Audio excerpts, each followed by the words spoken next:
Hello there, I'm autistic, and this is a case of autism. Hey Splatoon fans! How you been? It's been a while, on YouTube specifically. Yeah, I know, I missed you too. I do at least hope you missed me. Today I'm doing something a little special.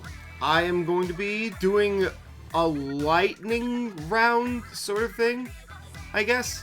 Yeah, editor me, put up like some green screen lightning effects or something. Epic. So, the reason this is a lightning round and not like a dedicated thing to like one character or another is because I don't have a lot to talk about them. It's like, oh, there's stuff that I do want to talk about them, but I can't really dedicate an entire video to. So, I just said, screw it, just like throw them all in one video and see what happens. Hopefully you don't hate me for that decision. You know how ravenous some fans can get. With that being said, let's get started with probably the one that I would argue definitely has the strongest case going for themselves. Harmony. So, I'm just gonna straight up say it. This is the most... This is the most blatantly, unapologetically, like, clearly autistic character I've ever seen in any fictional media. Like, where do I even begin with this one? So, like, okay, let me just talk about the character then. Harmony is, like, the lead singer and also synthesizer for the band Chirpy Chirps. I think that's how you pronounce Chirpy Chips? Who cares? They're in a band.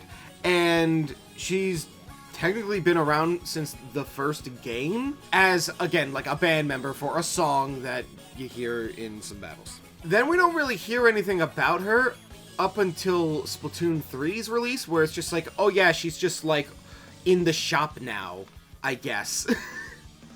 Like, she doesn't work there, she doesn't own the place or anything, she's just kind of there helping out the owner, which is nice of her, I guess. I hope she gets compensated somehow. So already off the bat, like, when you enter the shop, you can, like catch her just stimming with an ultra hand, and then just like, hey, what's up? Just like, she's very nonchalant about like everything. It's all very like low energy, low key, like chill vibes with her. But then you buy something from her and she gives an enthusiastic thumbs up without like moving her facial expression. And that just screams like TBH creature energy for me, which I am planning on talking about that thing eventually. Like, don't you worry about that. And there's a lot of like implications with like background details through secondary media that I'm not as familiar with, so I might get some stuff wrong. But apparently, like, otherwise, she's a pretty irresponsible person. Like, she's not really good when it comes to, like, consistent band practice or feeding and taking care of the goldfish that lives with her, like, in her hair, because she's a sea anemone. It's so much to the point where it is literally dying of neglect. This is a real thing, by the way. And just this low energy vibe combined with like the lack of an ability to really like properly physically express themselves, and then also just happens to like not be the most reliable person, all scream a lot of traits that I would attribute to being very commonly associated with autism. Now you're probably wondering, well, if there's such a strong case here, why am I throwing her in a lightning round video? And the answer to that is... it's not enough. Yeah, unfortunately, despite her being in the franchise since its inception, there is surprisingly not a lot to go off of with her. She's just kind of vibing in Hotlantis, and that's the most amount of evidence that we can glean from her. And the most else we can get is just, like, descriptions of how she interacts with her bandmates. There is a lot of very strong evidence, but I would argue not a lot of evidence in general. There's not really, like, anything that I can attribute to being like, oh yeah, like, this and that and those things definitively.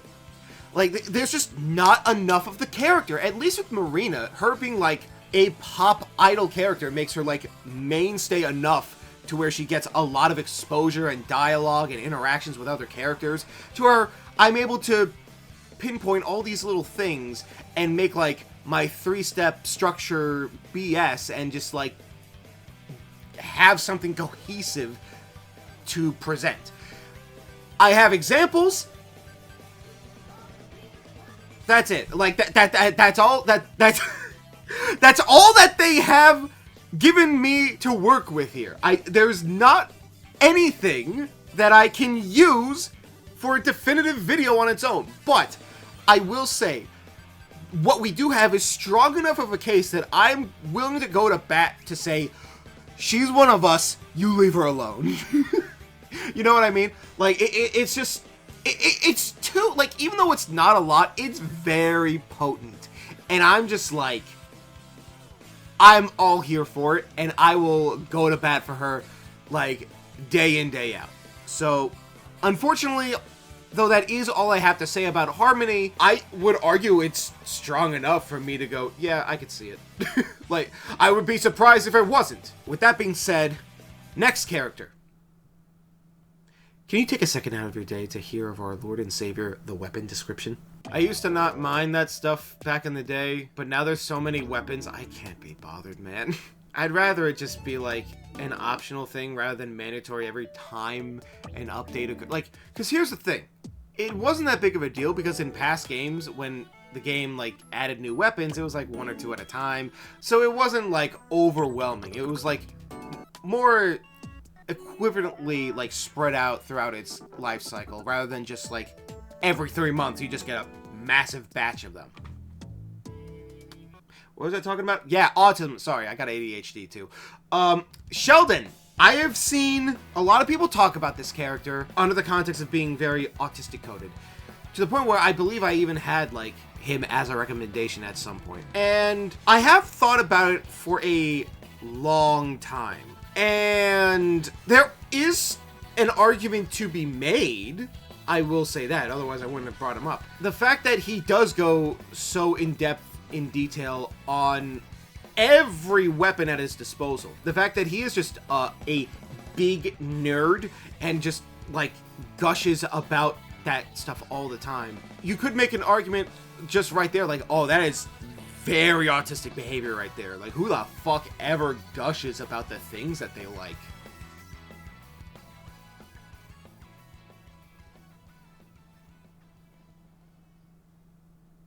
So as you can imagine, I don't find that evidence compelling. I'm not going to say that it doesn't strengthen the argument, but I am going to say that it's not enough on its own. Here's my take on Sheldon as a character. I like him. He's fine. I feel like he gets a little overhated just because he's the weapons store guy. But, like, I think he, as a character, is fine. Like, so what if he's just a little bit of a geek? Like, who the fuck doesn't know, like, at least one geek in their life? Like, God forbid someone's a little passionate about, like, this nation's history and their wars, and, like, is a big aficionado when it comes to firearms. I realize saying that out loud, that probably does not bode well, but just stick with me for a second. They don't always have to be right-leaning. Now, as for my opinion on assessing him as a neurodivergent character, I mean, listen, I made my whole video on Marina knowing it would be a slippery slope. I even address as much near the end of that. Sheldon is in a different ballgame. While Marina is just, like, a major tech whiz that also happens to be talented and, like, is also just, like, a girly girl and, like, exists irrespective of her intelligence, Sheldon's whole shtick as a character is that he is the smart one. I don't like that precedent. I think it's a bit of a negative connotation to assume that only autistic people could ever be that obsessed with something as specific as the weapons you use in a game. On top of that, I feel like there's a lot of attribution to his behavior as if it's not learned behavior. God forbid a salesman tries to do their best to sell you on a product, and you bought it anyway, didn't you?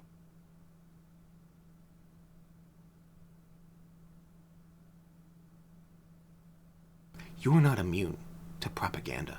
Sheldon says this set has no real weaknesses about the Dynamo one.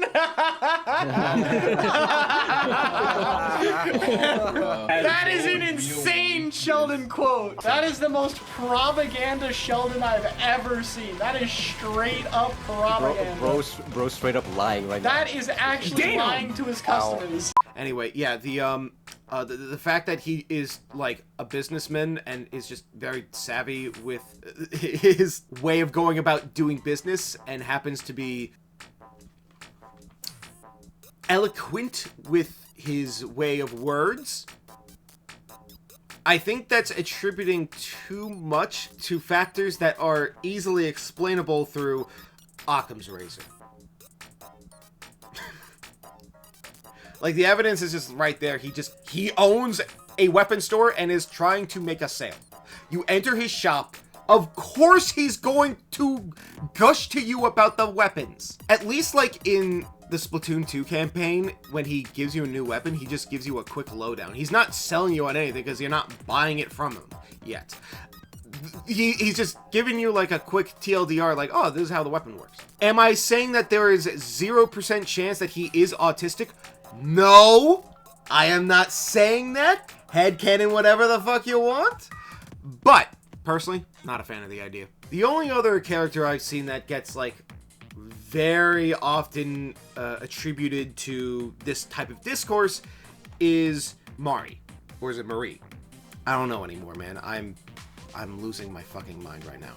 My Splatoon brain rot is stuck on that new stamper that I've been obsessed with. If you follow me on Blue Sky, you saw how much I was losing my shit playing that weapon, trying to pick it up and being like, oh my god, I'm goated with the sauce? So I'm kind of losing my mind talking about anything else in relation to this game.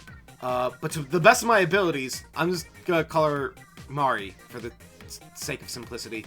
I'm gonna be talking about her now. Your immediate reaction is probably hearing me bring her up something along the line of, oh my god, but she's a pop idol. Why is she in a lightning round? And to that I say,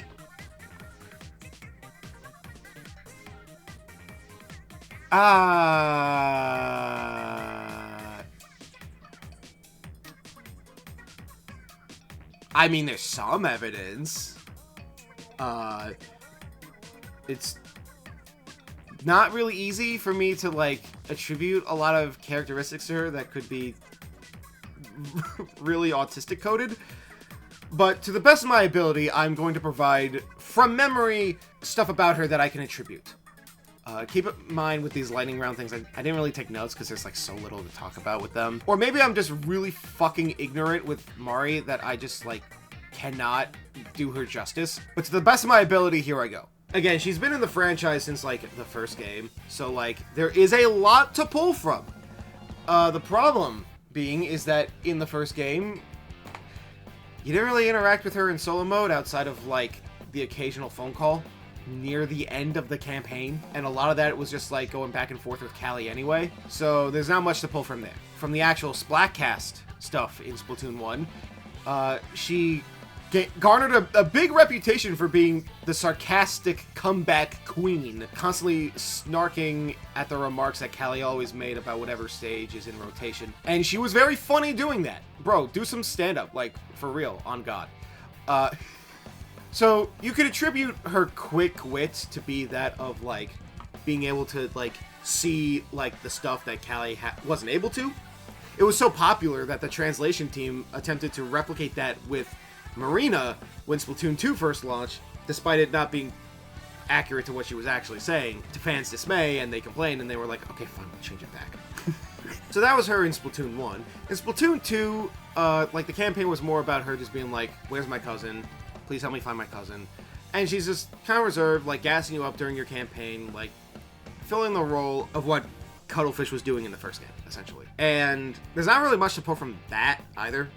She, again, has some very funny dialogue, but that's just indicative of the writers. One thing that I can say about Mari that I find fascinating is that Callie and Marie, whatever the fuck, I'm losing my mind, man. They are very much, like, designed to be opposites. Like, Callie is, like, the more upbeat, spunky character, and Mari is, like, way more reserved and, I don't want to say traditional, because they're both kind of traditional, but she's a lot more vibe focused. Like, it's very exemplified with their solo tracks. I'm sure you're familiar with Bomb Rush Blush, or whatever it's called. The fact that it got remixed for the boss fight, the final boss fight in Splatoon 2. But Tide Goes Out, personal favorite of mine.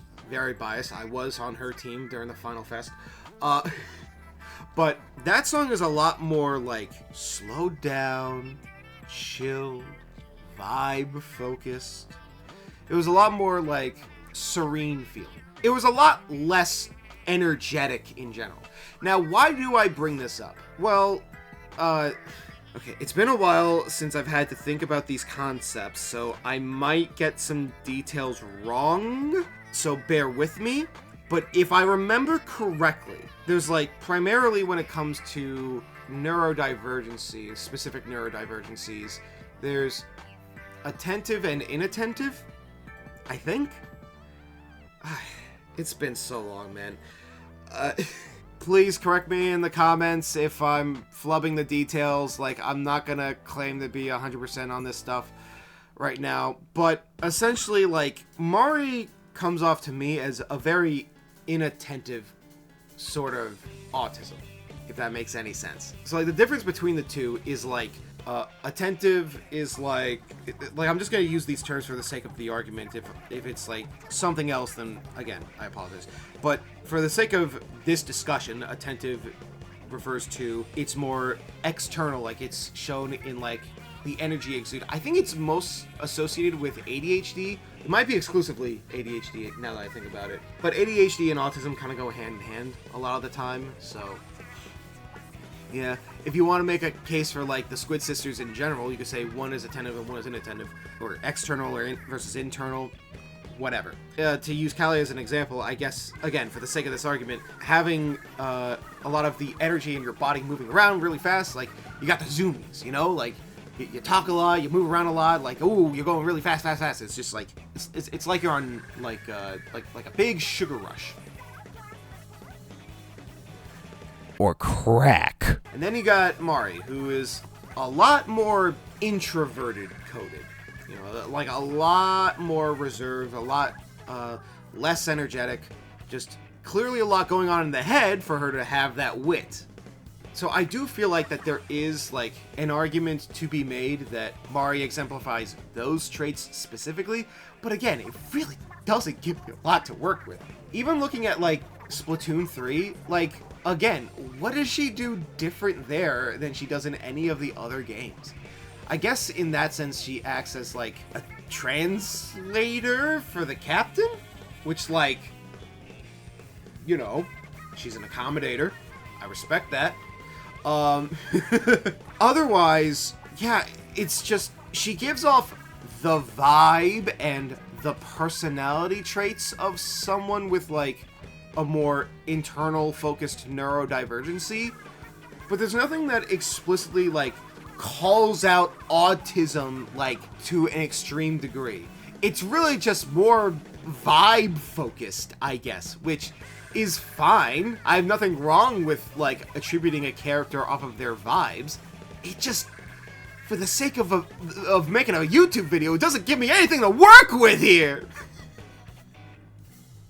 Unless there's, like, some specific evidence that I've neglected to really analyze or that I haven't looked at. Again, like, I haven't run this by anyone. If you notice anything, engage with the comments so that this video gets around more often. In which case, if you're gonna do that, like and subscribe. That would be that would be really cool. But yeah, as far as I can tell you, I'm not against the idea. I just don't really have much to say about it. And that's the lightning round. That's all I had to talk about today. Maybe big man if you really think about it. Thanks for watching. Do the things I told you to do just like a minute ago. That would be really cool. Also, you know, tell me who else you think in Splatoon could constitute that. That would be more cool engagement. Also, if you have a suggestion for someone who could have an entire video made about them, or lightning round, I suppose, drop a suggestion. Hit me up on social media, on Blue Sky or whatever. Again, always open to talk about, like, anything. I'm so fucking tired, man. My room is like 100 degrees right now. I need to get the fuck out of here. Thanks for watching. Goodbye!